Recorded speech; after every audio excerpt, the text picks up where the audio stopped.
Have you ever burnt a bridge with a candidate before you've even said the word hello? Have you sent out an email or left a voice message only to get zero response? Even worse, to get a hostile response? Hi, I'm Suki from Professional Selection. Today I want to talk about the importance of first impressions when building relationships with your candidates.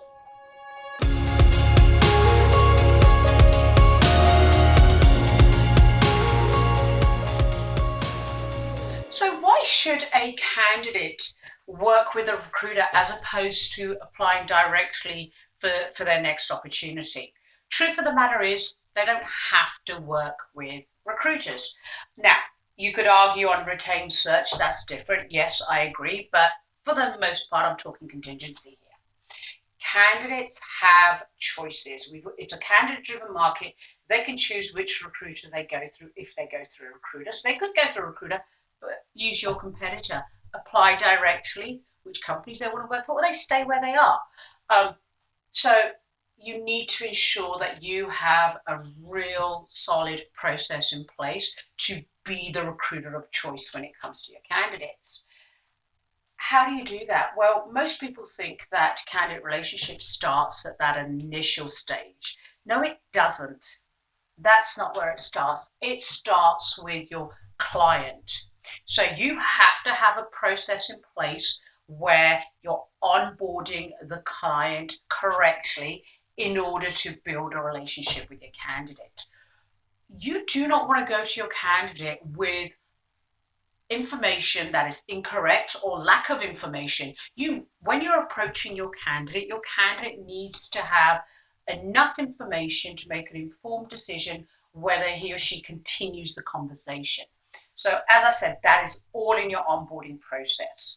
As a side note, here's an opportunity when you're talking to your client about a position and they're giving you their wish list. They want 10 years experience, but they want to pay salary of somebody with a year or two's experience. Here's your opportunity to educate them. So it's all in your process. Look around your office. There's going to be a mission statement somewhere, and it all talks about being a trusted advisor, expert in your niche, client partner. How many of you actually put that into practice? Well, your process is the answer to that.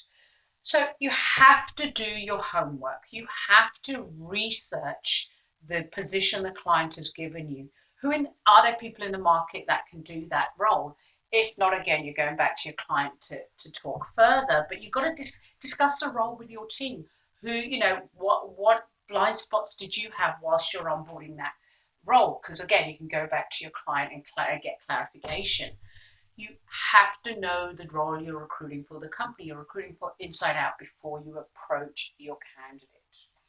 Why are all these important? Because it's important because there are so many mistakes that a simple process can prevent.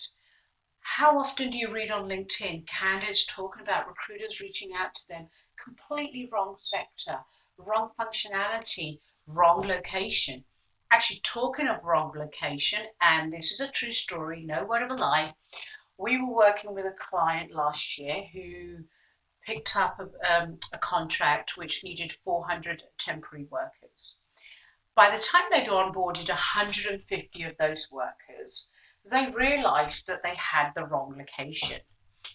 The actual head office was one part of the city, the actual facility was the other part. They then had 150 candidates who had potentially turned down other work for the relevant length of time, and now they couldn't get across town. So it was a huge, costly mistake, left them with a very upset client.